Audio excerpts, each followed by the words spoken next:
성경에 보면 사도 바울이 기도했던 내용들이 여러 군데 나와져 있습니다.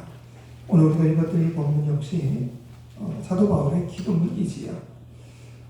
에베소서 1장 17절 이하에서도 사도 바울은 하나님이 어떤 분이신가를 알게 해달라.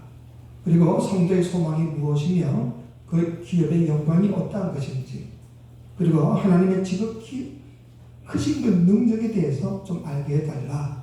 그렇게 기도한 내용들이 나와져 있습니다.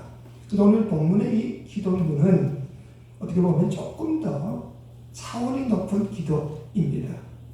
먼저 사도 바울은 14절과 15절에서 이러므로 내가 하늘과 땅에 있는 각 족속에게 이름을 주신 아버지 앞에 무릎을 꿇고 비노니, 그렇게 말씀합니다. 여러분, 하나님께서는 이 우주 만물을 말씀으로 창조하십니다. 그리고 그 모든 것들에게 이름을 주셨다. 하나님이 이런 권위가 있는 하나님이심을 믿으시기 바랍니다. 그래서 우리가 창조에 대해서 이야기할 때는 하나님을 하나님이라고 부르는 것이 나타납니다. 그게 적절한 표현이지요. 근데 우리들이 대부분 기도할 때마다 하나님 아버지 또는 아버지 하나님 또는 아버지 이렇게 기도할 때가 참 많습니다. 여러분, 아버지가 또 어떤 존재인가?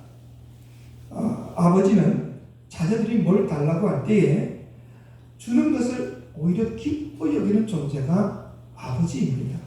왜 그런가? 그를 사랑하기 때문에, 그 자녀를 사랑하기 때문에 자녀에게 주는 것을 결코 아까워하지 않는 분이 바로 아버지이십니다. 그래서 우리 예수께서는 마태복음 7장에서 그렇게 이야기하죠. 너희들이 기도하라, 이렇게 이야기합니다. 구하라, 그러면 너희에게 주실 것이요, 찾으라, 찾을 것이요, 문을 두드리라, 그러면 너희에게 열릴 것이니, 구하는 이마다 얻을 것이요, 찾는 이가 찾을 것이요, 두드리는 이에게 열릴 것입니다. 너희 중에 누가 아들이 떡을 달라 하는데 돌을 주며 생선을 달라 하는데 뱀을 줄 사람이 있겠느냐? 내가 악한 자라도 좋은 것으로 자식에게 줄 줄 알거든. 하물며 하늘에 계신 너희 아버지께서 구하는 자에게 좋은 것으로 주시지 않겠느냐? 믿으십니까? 하나님은 우리의 아버지가 되셔서 우리가 구하는 것을 즐겁게 주신다, 그 말입니다. 근데 사실 우리는요, 하나님 앞에 뭘 달라고 요구할 만큼 그런 존재는 결코 아니지 않습니까? 참 주님 앞에 부족하고, 사실 똑바로 이야기하면 손을 벌리기에 부끄러운 존재들이 바로 우리들이더라 하는 겁니다. 그럼에도 불구하고 하나님께서 우리의 아버지가 되시기 때문에 우리는 마음 놓고 하나님께 구할 수 있음을 믿으시기 바랍니다. 여러분, 자녀들이 부모에게 얼마나 당당하게 요구합니까? 아니, 얘들이 나에게 맡긴 것도 없는데 책이 필요하면 책 사달라고 그러고, 용돈 필요하면 돈 내놔라고 그러고, 뭐 옷 사겠다고, 뭐 옷이 필요하다고 옷 사달라고 그러고, 뭐든지 아주 당당하게 요구하고 있습니다. 여러분, 그 이유는 뭐냐? 그 자녀들이 가질 수 있는 특권이기 때문에 그런 겁니다. 게다가 부모는 이런 자녀들의 요구를 당연하게 여기고 또 그 요구를 사실은 기뻐합니다. 아이들이 어릴 때 키워보면 뭘 먹을 때 좀 더 주세요 이렇게 하면 얼마나 귀엽습니까? 그래서 더 주지요. 선수들 아마 여러분 대부분 잘 아실 겁니다. 근데 만약 부모의 자식들이 자기 부모가 마음에 들지 않는다고 남의 부모에게 가서 돈을 달라고 그러고 뭐 음식을 구걸하고 먹고 다닌다 그러면 얼마나 속이 상하겠습니까? 여러분, 잘 먹든 못 먹이든 간에 그 자녀를 보살피고 또 그 자녀를 사랑으로 키우고자 하는 것이 부모의 마음이더라 하는 겁니다. 그렇기 때문에 자녀들은 요구를 끄시면 당연히 부모에게 요구를 하는 것이 마땅하다. 이게 아름다운 가족의 관계를 의미하고 있습니다. 그렇기 때문에 우리도 하나님 앞에 당연히 요구할 수 있는, 그래서 하나님을 아버지라고 부를 수 있는 이 자체가 얼마나 큰 축복인지 좀 깨달을 수 있기를 주의 이름으로 축원합니다. 하나님이 나의 아버지가 되시니 나는 뭐가 필요하든지 간에 주님 앞에 기도할 수 있다. 여러분, 그렇기 때문에 이런 마음을 가지고 늘 주님 앞에 기도할 때마다 좀 당당한 마음으로 기도하시기 바랍니다. 그렇다고 해서 교만히 기도하라는 것은 아니고, 하나님께서 정말 나의 아버지가 되심을 믿는다 그런다면 그 주님 앞에 나아가서 나의 연약함과 부족함과 해결할 모든 것들을 내어놓고 기도하라 그 말이지요. 그건 우리가 당연히 누릴 수 있는 특권이기 때문에 그런 겁니다.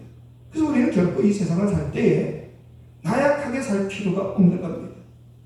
세상의 시시한 것들 때문에 그게 무슨 물질이든 인간관계이든 무슨 질병이든 어떤 것이든지 간에 여러분들의 어떤 문제가 있으면 그걸 가지고 주님 앞에 나가서 기도하라 그 말이지. 그걸 가지고 혼자서 끙끙거리고 마음 아파하지 말고 담대한 믿음을 가지고 나의 아버지가 되신 하나님 앞에 내어놓자 그 말입니다. 그런데 기도할 때는요, 좀 바른 자세로 기도할 필요가 있습니다. 여러분, 기도하는 태도를 가만히 보면 그 사람의 신앙을 우리가 알 수가 있습니다. 우리가 처음 예수를 믿을 때는 참 어떻게 겸손히 두 손 잘 모으고 그리고 머리를 숙이고 그렇게 겸손하게 기도하죠. 우리 선수들이 와서 기도할 때 보면 두 손을 딱 모으고 머리를 숙이고 그렇게 기도하는 모습들을 종종 봅니다. 근데 조금 신앙을 가지다가 보면 우리 자세가 점점 어떻게 보면 거만해집니다. 손도 모으지도 않고 머리 숙이지도 않고 어떤 때는 등을 뒤에 기대고는요. 아주 그렇게 기도할 때가 참 있습니다. 여러분, 만약에 자녀가 부모에게 뭘 요구할 때에 호주머니에 손을 푹 찌르고 그리고는 건들거리면서 아빠 나 돈 좀 줘봐 그러면 있는 돈도 주기 싫을 겁니다. 근데 겸손한 마음을 가지고 정말 주님 부모를 존중하는 마음을 가지고 와서 요청을 하면 돈이 없어도 빌려서라도 주고 싶은 게 아마 부모의 마음일 겁니다. 그렇기 때문에 우리가 기도하는 자세도 좀 조심할 필요가 있더라. 예전에 유대인들은 기도할 때 보통 세 가지 태도를 가지고 기도했습니다. 그 첫 번째는 이 유대인들은 먼저 서서 기도할 때가 있습니다. 오늘 본문에서 사도 바울은 무릎을 꿇고 그렇게 기도했는데 먼저 마가복음 11장 25절이나 또는 누가복음 18장 13절 이하에 보면 서서 기도를 합니다. 보통 유대인들은 그렇게 기도합니다. 두 번째는 스가랴 10장 1절이나 누가복음 8장 13절에 나타난 대로 엎드려서 기도할 때도 있고, 또 다른 하나는 다니엘서 6장 10절이나 누가복음 22장 41절에 나타났듯이 무릎을 꿇고 기도를 한다. 이 기도는요, 아주 간절한 기도의 자세, 겸손한 기도의 자세를 의미하고 있습니다. 여러분, 엘리야가 갈멜산 위에서 바알을 상대하는 우상 숭배자들과 함께 850명의 우상 숭배자와 함께 하나님이 참신인지 바알이 참신인지 대결한 장면이 나오지요. 그때 이 엘리야가 어떻게 기도합니까? 무릎을 꿇고 머리를 그 무릎 사이에 바꾸는 아주 기도합니다. 그게 간절한 기도를 의미하고 있지. 오늘 사도 바울 역시 무릎을 꿇고 기도했다. 그 말은 하나님 앞에 간절한 마음으로 기도한다. 그 뜻입니다. 어쨌든 이 바울의 기도를 살펴보면서 우리의 기도와는 어떻게 다른가를 한번 살펴보자 하는 겁니다. 먼저 이 바울은 우리의 속사람의 강건함을 위해서 기도하고 있습니다. 여러분, 다 같이 16절 같이 한번 봅시다. 16절 시작.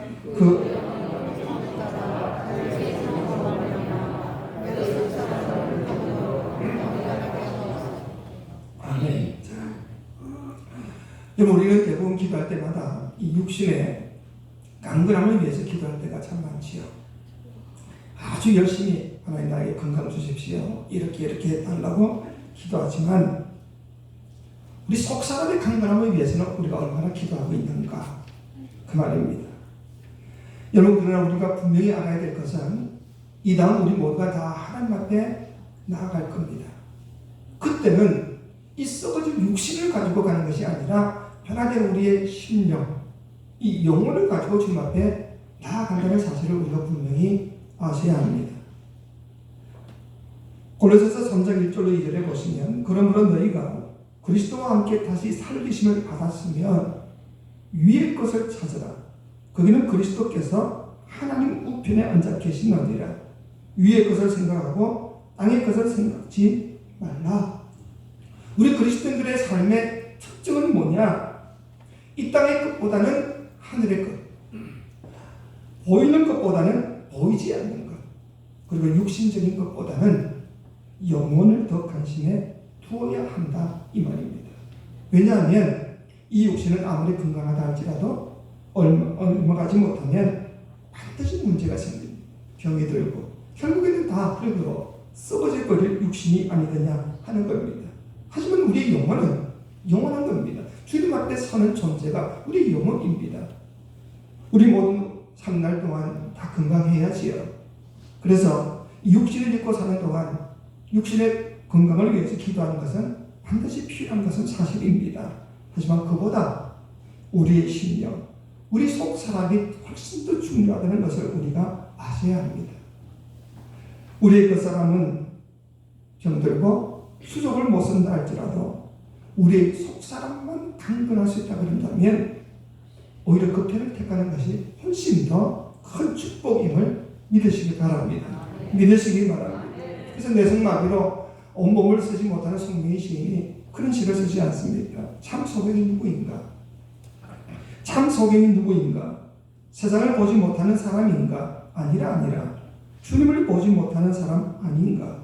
당신은 소경이 아닌가? 안전뱅이가 누구인가?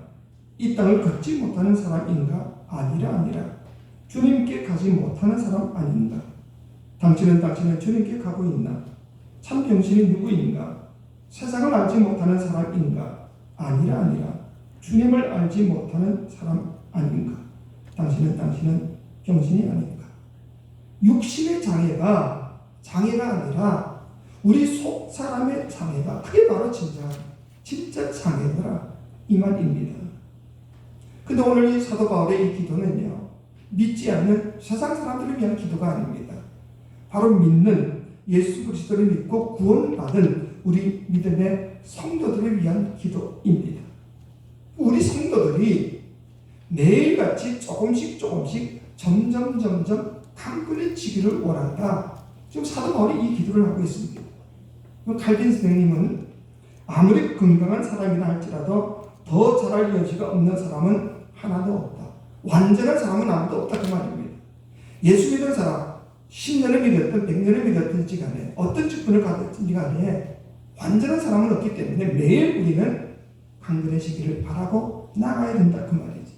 사도 바울이 빌립보서 3장 12절에서 이런 고백을 하지요. 우리 같이 한번 봅시다. 시작. 내가 이미 얻었다 한다 아니요 온전히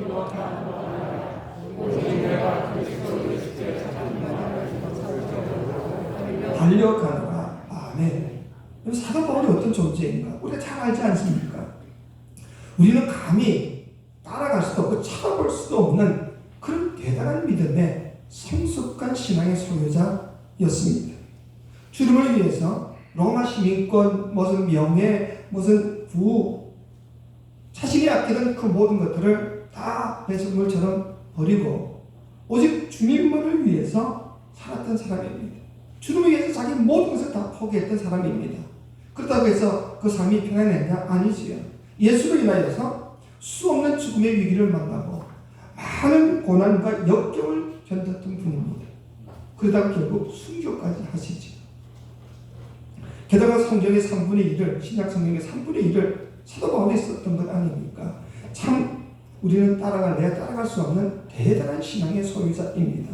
그럼에도 불구하고 사도 바울은 뭐라고 고백하고 있습니까? 나는 날마다 나아가고 있다. 달려가고 있다. 나는 그 믿음의 완성을 위해서 최선을 다하고 있노라고 고백을 합니다. 여러분, 그 모든 이유가 뭐냐?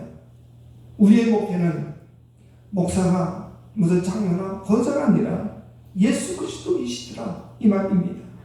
바로 예수 그리스도의 온전하심, 그 믿음의 장성 분량에 이르기까지 우리는 최선을 다해서 나아가야 된다. 그게 바로 사도 바울이 오늘 속사람의 강건함을 위하여서 기도하고 있는 내용이지요. 근데 우리는 어떻게 이 속사람의 강건함을 이룰 수가 있냐? 그 비결이 17절에 나와져 있습니다. 여러분 17절을 같이 한번 봅시다. 시작. 믿음으로 말미암아 그리스도께서 너희 마음에 계시게 하옵시고. 아멘. 예수 그리스도를 내 마음에 영접하고 믿음의 주여 또 온전케 하신 그 주님과 날마다 동행하면서 그 주님만 바라보고 살아간다면 우리의 속사람은 점점 더 강건해질 수 있음을 믿으시기 바랍니다. 주님이 나와 동행하시고 그 주님에 대한 확실한 믿음을 가지고 그 주님만 바라보고 살아간다 한다면 우리의 속사람은 날마다 강건해질 수가 있다 이 말이죠. 두 번째로 사도 바울은 사람 가운데 뿌리가 바뀌고 터가 부어지기를 기도하고 있습니다. 우리가 무엇보다도 신앙생활에 있어서 정말 중요한 것은 주님의 사랑에 그 뿌리를 박을 수 있어야 하는 겁니다. 주님의 사랑이 여러분 세상의 사람들의 사랑은요 참 쉽게도 흔들립니다. 젊은 시절 때 여러분들 돌아보면 둘이 사랑할 때는요 겨울에도 춥지 않을 만큼 정말 뜨겁게 사랑하시고 그래서 정말 도무지 떨어질 수 없다. 그래서 결혼을 합니다. 근데 막상 결혼하고 나서 보니까 알지 못하던 나쁜 습관도 있고 내가 그렇게 기대했던 사람이 아닌 것 같은 그런 생각도 들어서 실망스럽게 보이는 겁니다. 그래서 서로 다투기도 하고 토닥거리기도 합니다. 그러다가 뭐 애가 생기게 나면 애 때문이라도 그렇게 살아갑니다. 그렇게 점점 살아가다가 정이 붙어서 그냥 정 때문에 어떤 사람은 의리 때문에 살아간다 뭐 이런 말도 있는데 그렇게 살아가게 되어져 있습니다. 하지만 하나님의 사랑은요 우리 인간의 사랑처럼 흔들리는 사랑 이랬다 저랬다 하는 사랑이 결코 아닙니다. 성경에 의하면 단 한 번도 우리를 싫어버리신 적이 없다. 믿으십니까? 한결같은 사랑을 가진 사랑이 주님의 사랑입니다. 근데 그 사랑을 믿고 그 사랑에다 뿌리를 내리고 신앙생활하는 사람은 그래서 어떤 문제가 있더라도 흔들리지가 않는 것입니다. 시편 1편의 고백과 같이 시냇가에 심겨진 나무는요 절대로 흔들리지 않고 시절을 쫓아서 오히려 아름다운 열매를 맺을 뿐 아니라 그 잎사귀도 청청하다 마르지 않는다 멋진 신앙생활을 할 수 있다 그렇게 고백하지 않습니까? 여러분 집을 세울 때도 마찬가지입니다. 견고한 기초보다 더 중요한 게 어디 있습니까? 아무리 무슨 좋은 설계사를 만나서 돈을 많이 주고 그렇게 좋은 설계를 했다 할지라도 좋은 비싼 재료들을 아무리 많이 썼다 할지라도 그 터가 튼튼하지 못하면 모래 위에 세운 집은요 금방 무너질 수밖에 없는 겁니다. 우리 신앙 역시 마찬가지다 그 말이지요. 우리 신앙의 목적이 무슨 직분이든지 뭐 사람들의 인정이나 인기라든지 세상적인 축복 이런 것 위에 세워진 신앙은 금방 무너질 수밖에 없습니다.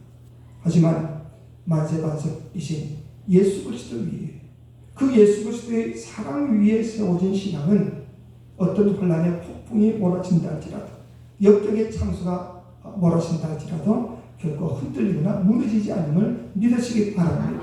그래서 여러분의 신앙의 근거가 뭔가 깊이 살펴보십시오. 내가 이 교회를 다니는 이유가 뭐냐? 남들에게 인정받기 위해서, 직분 얻기 위해서, 아니면 하나님께 복을 받기 위해서 그게 아니라 하나님이 나를 얼마나 사랑하시는지 그 사랑 위에 터를 세우자 그 말이죠. 그래서 세 번째로 사도 바울은 이렇게 고백하죠. 지식에 넘치는 그리스도의 사랑을 알게 해달라. 그렇게 지금 기도하고 있습니다. 18절과 19절 우리 같이 한번 봅시다. 시작. 능히 모든 성도와 함께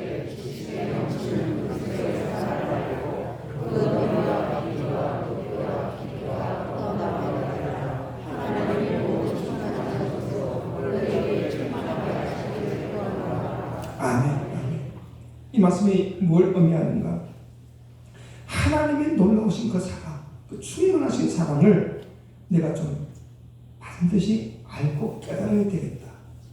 그리고 그렇게 되기를 지금 기도하고 있는 겁니다.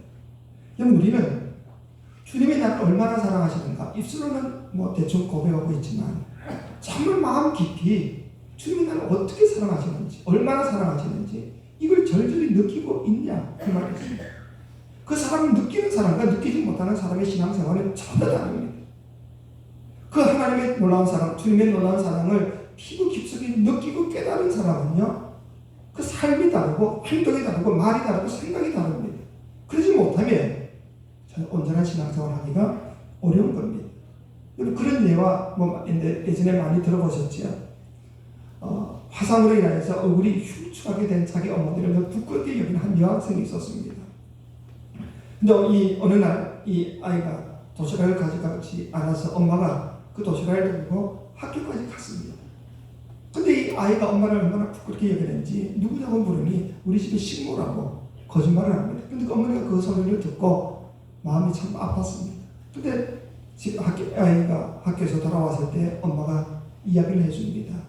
자기 얼굴이 왜 그렇게 되었는지, 어렸을 때, 그 딸이 어렸을 때 엄마가 잠깐 외출하는 사이에, 아이는 집에 있는데 잠깐 외출하는 사이에 집이 불이 나버렸습니다. 모두가 발을 동동 구리고 있을 때 이 엄마는요, 물불 가리지 않고 집안에 불구덩이로 뛰어들어가가지고 아이를 건져내는 바람에 그냥 화상을 입어서 온 얼굴이 망가졌다는 겁니다. 그 이야기를 들었던 그 딸이 그날 이후부터 그 흉측하게 생긴 자기 어머니의 그 얼굴이 어느 누구보다도 더 예뻐 보이고 사랑스럽게 보였다. 바로 이런 겁니다. 주님이 나를 어떻게 사랑하셨고 얼마나 사랑하시는지를 깨닫는 사람하고 깨닫지 못하는 사람의 삶이 전혀 다를 수밖에 없는 겁니다. 주님이 얼마나 사랑하셨는가. 여러분 성경을 읽을 때마다 얼마나 이것이 나를 위한 놀라운 사랑인가를 깨달으며 성경을 읽고 있습니까? 주님은 나를 위하여서 십자가를 위해서 자신의 모든 것, 피와 물까지 다 쏟아내시고 수치스러운 죽음을 죽으셨습니다. 누구 때문에? 영원히 죽을 수밖에 없는 나를 위하여서. 이 사랑을 깨닫고 믿음으로 고백하는 자와 그렇지 못하는 사람은 전혀 다를 수밖에 없지 않냐 그 말이지. 그래서 오늘 성경에 보니까 그 사랑의 너비와 길이와 높이와 깊이를 우리가 분명히 알자 그 말이지. 근데 사실 우리가 이것을 다 어떻게 알 수가 있겠습니까? 그럼에도 불구하고 이 놀라운 사랑을 알려고자 하지 않는다 그런다면 이보다 더 몹쓸 사람들이 어디 있는가 그 말이죠.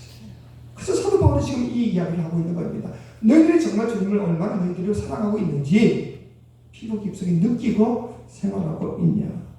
그래서 아직 예수를 믿고 있다고 그러지만 이 사랑을 깨닫지 못한 사람은 이 사랑에 대해서 분명히 좀 알게 해달라. 지금 사도 바울이 이 기도를 하고 있는 겁니다. 여러분 그렇기 때문에 우리들이 사랑만 가지면 어떤 문제가 있더라도 흔들리지 않습니다. 주님 나를 얼마나 사랑하셨는데, 내가 지금 아픔이 있고요, 고통이 있고 질병이 있고 문제가 있다 할지라도 주님이 나를 어떻게 사랑하셨는데 내가 이 조그마한 문제에 흔들릴 필요가 뭐가 있냐, 그런 생각을 가질 수가 있는 거지. 여러분 요셉처럼 억울한 인생 사는 사람은 아마 드물 겁니다. 다른 사람도 아니고 피를 함께 나는 형제에 의하여서 노예로 팔려갔습니다. 얼마나 피눈물 나는 일입니까? 그것도 어린 나이에 17살도 되기 전에 어린 나이에 그런 일을 당했습니다. 그리고는 또 편안했냐? 얼마나 또 억울한 일들을 많이 당합니다. 억울하게 감옥살이 당하고 여러 가지 문제를 만나게 됩니다. 그때마다 형들에 대한 미움이 얼마나 강했겠습니까? 그런데 성경의 이야기 요셉은요 전혀 그런 마음을 먹지 않았습니다. 원망도 하지 않았습니다. 어떻게 할 수 있냐? 자기들이 한 짓이 너무 부끄러워서 이 요셉이 애굽의 총리 대신이 되었을 때 이 형들이 그 앞에 와서 벌벌 떨고 있지요. 그때 요셉이 뭐라고 고백합니까? 당신들은 나를 헤아려 하였으나 하나님은 그것을 손으로 바꾸셨습니다. 믿으십니까? 당신들이 어떤 일을 했든지 간에 사랑의 하나님은 나를 붙들고 사랑으로 이끄셨고 합력하여 손을 만드시기 위해서 그 모든 것을 하셨습니다. 이 말입니다. 나를 애굽의 총리 대신으로 만들어서 당신과 당신들의 자손들과 온 가족을 구원하시기 위한 하나님의 계획이었습니다. 그러니까 하나님의 사랑에 대한 조금 더 수호의 의심도 없었던 요셉의 믿음의 고백인 것을 우리가 알 수가 있는 것이에요. 이처럼 하나님의 사랑에 대한 확실한 믿음만 있다고 한다면 어떤 역경이 온다 할지라도 어떤 문제가 있다 할지라도 원망하거나 실망하지 않고 그 모든 것을 이길 수 있음을 믿으시기 바랍니다. 그래서 지금 사도 바울이 우리가 육신적인 무슨 건강이나 세상적인 물질을 보기 아니라 하나님의 사랑에 대해서 우리가 분명히 좀 알게 해달라. 그러면 이 세상을 이기고 승리할 수 있기 때문에 그것을 좀 알게 해달라. 지금 그렇게 기도하고 있는 것이에요. 여러분, 다윗 역시 마찬가지 아닙니까? 10편 23편에서 내가 사망의 음침한 골짜기를 다닐지라도 해를 두려워하지 않을 것은 주께서 나와 함께 하십니다. 주의 지팡이와 막대기가 나를 안위하시나이다. 다윗은요, 억울하게 나라의 공로자였지만 사울의 미움을 받아서 억울하게 도망을 다녔습니다. 수없는 죽음의 위기도 만났습니다. 그럼에도 불구하고 그 죽음의 위기 앞에서도 결코 두려워하지 않았던 이유는 하나님이 나와 함께 하시고 그리고 하나님이 나를 사랑하신다. 이 분명한 확신을 가지고 살았기 때문에 오히려 더 감사하며 살았던 것임을 믿으시기 바랍니다. 이게 사랑의 힘이지요. 사랑이 있으면 그래서 불구덩이도 사다굴 속에도 담대히 들어갈 수가 있는 겁니다.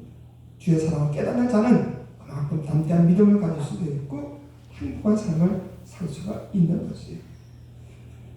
그러나 주님의 사랑을 깨닫지 못하는 사람은 조금만 문제만 생겨도 그저 두려워 떨기도 하고 의심도 하고 원망하고 불평하고 그렇게 살 수밖에 없는 거지. 여러분들이 앞으로 남은 인생 어떻게 사시겠습니까? 주의 사랑에 대한 확실한 믿음을 가지고 담대한 삶을 살아갈 수 있기를 주의 이름으로 축원합니다. 마지막으로 사도 바울은 하나님의 충만한 것으로 충만하게 하시기를 기도하고 있습니다. 우리 19절 같이 한번 봅시다. 19절 시작. 그 너비와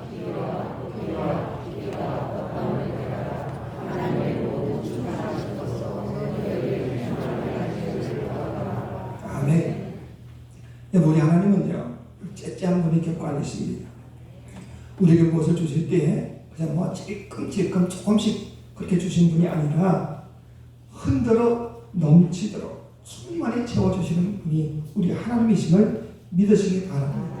그 사도 바울이 다윗이 10편 24편에서 주님이 나와 함께 하시고 나는 부족함이 없습니다. 내 잔이 넘칩니다. 그렇게 고백하지 않습니까?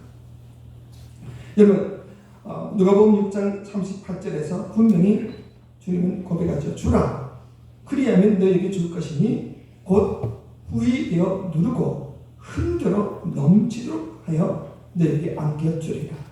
믿으십니까? 하나님 이런 분이십니다. 이런 분이 나의 영적 아버지가 되십니다.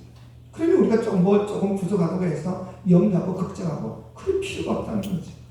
여러분, 오병이어의 기적도 마찬가지 아닙니까? 그 5,000명 그냥 먹이는 것으로 끝나면 그걸로도 족한 겁니다. 그럼에도 불구하고 주님은 그분을 다 먹이고도 12광들이나 남게 하시는 분이 주님이십니다.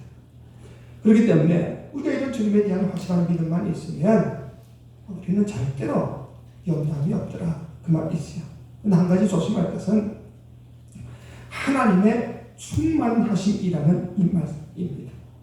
우리는 너무 세상적인 사람들이기 때문에 세상적인 것에만 관심을 두고 살고 있습니다. 그 기도할 때도 그런 것들만 바라고 그런 것들만 있기를 원하고 그렇게 기도하지만 하나님은요, 우리에게 주실 때에 그런 세상적인 것보다는 믿음 생활에 필요한 신령한 것들을 주시기를 좋아하심을 믿으시기 바랍니다.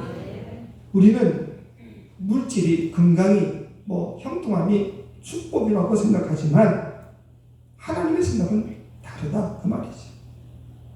제가 처음에도 모두에도 이야기했지만 이 육신은 이 땅에 살 동안만 필요한 것이고 죽고 나면 다 썩어 없어질 것들이 없어지게 되어 있습니다. 그런데 우리 영혼만큼은 하나님 앞에 서게 되기 때문에 하나님의 관심은 이 육신보다는 우리의 영혼에 더 관심이 있는 겁니다. 그래서 하나님의 충만함이라는 것은 바로 우리 영혼의 그 충만함을 의미합니다.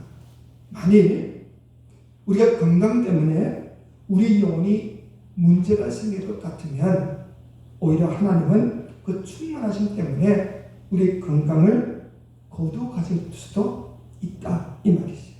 근데 이것을 하나님의 사랑이라고 믿을 수만 있다 그런다면 그게 바로 성숙한 믿음이지.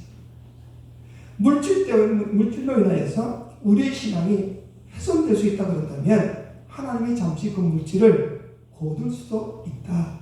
근데 이것이 하나님의 놀라운 사랑이구나.